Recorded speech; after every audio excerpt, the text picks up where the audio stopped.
Another guy that I don't know if I've ever seen him in a cranky mood is Jeff Judkins. Jamming Oh, with Juddy on really? BYU Sports Oh, Nation. really? He says. Well, that's really nice to say. I think my family would think differently. I have my moments. I think what you said, Spencer, is true. It's not feeling good, maybe being overtired, maybe just pressure, thinking about something, maybe another one mark on your schedule you got to try to get in. And sometimes as you get older, you don't seem to bounce back as quick. And so I think my kids are seeing that a little bit with me. The life of a head basketball coach, no less. Season's hard. People don't realize it. It takes its toll. It's fun, and I enjoy it. I wouldn't be coaching if I didn't, but it takes its toll. Like tonight, I got to go watch a high school game, and then tomorrow we leave, and the weekend, then come back, and next week it's same thing, and then we have a bye week, and everybody thinks that's a great week for everybody to relax. That's probably the biggest recruiting week for us. Yeah, we for got the to go out and coaches. see a lot of players. So busy time, fun time though. This is a part of the season that you really work hard for. We're talking about the men's basketball team and what's the most exciting part of the season so far. What have you enjoyed so far with the men's basketball team this year? I would say probably for them to be able to play as well as they're playing right now, they're probably pretty happy. When I went to practice yesterday and I was walking out, a lot of them were coming in to get ready to practice, and you can see a very confident team right now. That a lot of them feel that they're playing good basketball, and that they're not reaching. I think Tyler hit it on the head when he said we haven't reached our peak yet, but we're getting closer to it. And I think when you have that success and you play as well as they have, it can go. But here's the negative part, and I don't want to ruin everybody, is that can change real quick. One game, you don't come out and get ready to play, and Pepperdine beats you, or some team that you think that's not as good, beats you, all of a sudden that deflates that balloon, and it's a little bit tougher. But they're right now playing with a lot of confidence, and it's good to get Tyler back healthy. I think Collingsworth, I didn't realize we had 3 triple doubles. Amazing. Yeah, well, that's the kind of player he is, and I think he's done a great job of really doing what he does best, and that is really control the game in many different ways. But he reminds me a lot of Magic, a little bit. Magic Johnson was that kind of player. He could score, he could rebound, he could get assists. He's big, he's strong, and I think that's what he's trying to do. And I think it'll help him for the next level where he can handle the ball and do it. Defensively, he's got to work on his quickness to guard those really quick players, but he's playing well right now. You're good friends with Dave Rose, and he has a unique style of play that has his team scoring more points than any other team in the country. Do you ever get together and huddle and share coaching secrets to help each other out? Well, during the season it's hard because he's so busy and so am I. But during the off season, sometimes we'll talk about a few things, and his assistant coaches will do the same. I'm pretty close with those guys, and I'll ask them a question. Like a few years ago, we asked them a little bit about their zone, how they try to do it, because their zone has been so successful, and they'll ask me some things defensively, what we try to do on things. But the thing I've liked about Dave's offense right now with his team is they're just loose. They just come down and hand off, pick on ball, drive the basket. But the other thing that I've really noticed they've done a lot better is when they haven't scored for a while, they're a little bit more patient with the shot that they get. I think that's maturity. I think that's why their team has gotten better. Is that, like I watched San Francisco, they come down and hit all these threes, and all of a sudden they go in a spurt where they don't score for maybe 3 or 4 possessions. Well, they call a play or they do something to get the ball to the people that they need to score, and I think that's what makes them really difficult. When they do that, they're really hard to guard. BYU's personnel is interesting because they don't have much of an inside presence this year due to personnel, and they're developing those people. But they've gone with this 4-guard lineup. Anson Winder is starting now. And the other teams go with their 2 bigs. And there's this kind of chess game of, all right, can we get to the rim? Can we defend well enough in the zone? Why do you think BYU's 4-guard lineup is working so successfully? Well, I think there's several reasons, but ones that come to mind for me is they play a zone. So now the mismatch doesn't hurt them. Because I guarantee right now, if they went small on me and played man-to-man, that ball would be pounded inside to the person they can't guard the post. So they play a zone, so that helps them. I think second part of it is that they spread the court out very well, and they all can shoot. So what do? You sit there and say, well, we're going to help out this kid. Well, next thing you know, it's a wide open three and whack, they're hitting it. And then they're using their 5 really as a screener, as more of going out and screening on the ball and rolling to the basket. I just saw it dunked by Konfusi. That's where he's getting it. The game's changed. We're probably one of the few teams, even in the women's game, that have an inside presence. Morgan Bailey right now, in my opinion, is the best inside player, men and women, probably in the West. I don't know anybody in the West. In the West. Wow. I don't know anybody that scores in the paint as many different ways as Morgan Bailey does. Well, think about her numbers. I mean, she's averaging over 18 points a game and almost 11 rebounds. How many players average a double-double? Well, the thing that people don't realize, she's getting triple-teamed, double-teamed.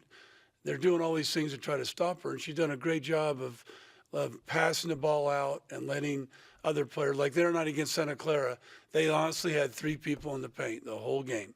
And what she did, what she's matured, is she finds the open person, and she hits that. And if we hit those shots, then what do? You can't. It's kind of like the men's game.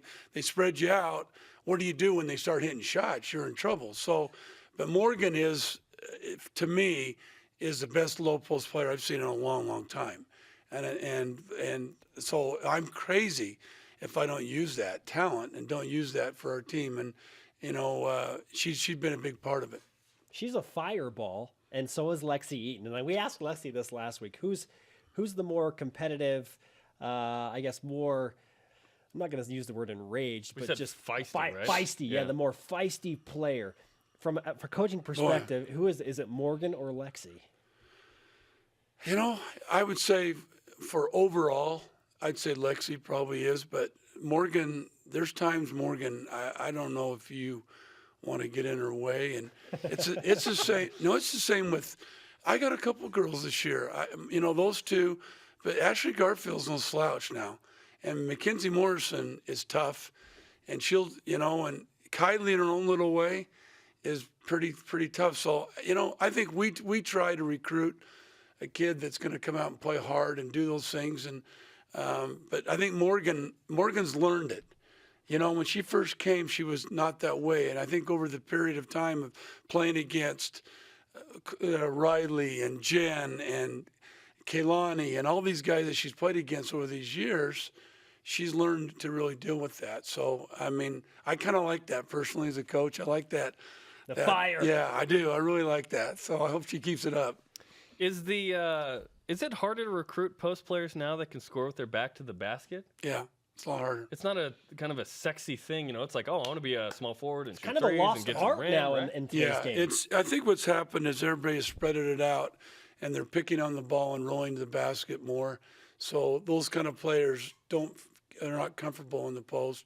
Second is the 3-point line. I mean, a lot of bigs think they got to shoot the 3-point line. It's funny, you get guards that want to post up and post and want to shoot the 3, but we've been fortunate. Over my years at BYU, I've always had good inside presence, and I think we do a good job as a coaching staff to find it.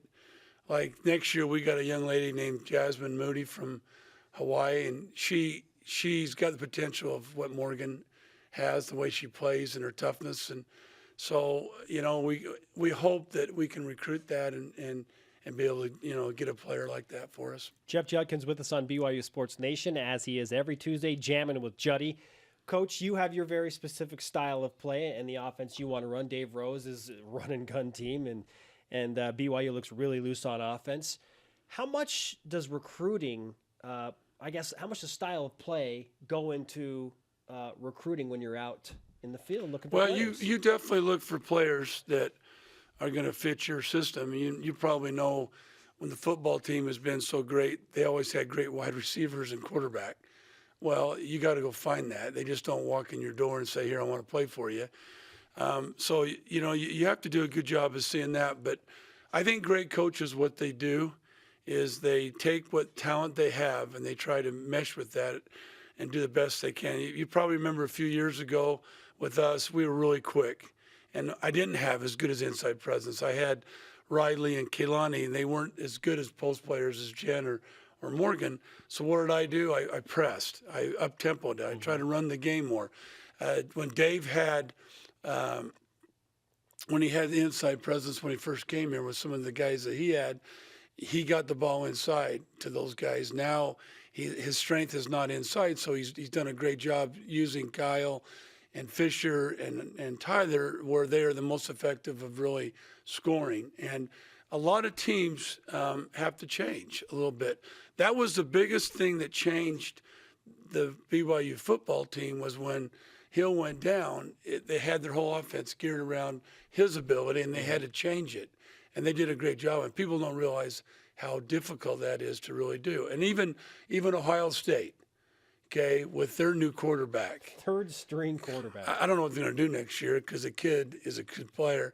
But, they had to change a little bit in theirs. And so that's what good coaches do. And you try to get your style. And I know Dave has scored – his offensive games have always been like he up-tempos it. He feels comfortable with that. And some teams, he might one year come out and he's got a bunch of bigs and he's got a good inside presence and he'll just pound it inside. Maybe next year I'll have a team that's more up-tempo losing Morgan, And who knows what really happens. That's what makes it exciting for a coach. And stressful.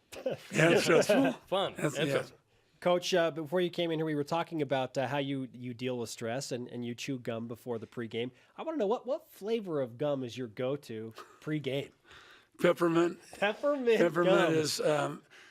is, coaches are superstitious, and there's the green pack and the blue pack, and I always take it from the blue pack. I just feel like that's, and every coach is that way. It's funny. I see some of my assistants, and they wear the same tie or the same suit. Or one of my coaches didn't cut his hair until we lost, and then we lost, and he cut it, and so it's weird how that all works. But before the game is probably the most. I don't know if it's stressful, but it's probably the most nervous time for me. Don't forget the peppermint gum in the blue pack on your road trip to Malibu and L.A. Yes, well, the trainer takes care of that for me. Very good. Jeff Hurst does a great job of knowing what I like, and he does a good job of that. Jammin with Juddy. Coach, great to have you again. Thanks. Nice being here, you guys.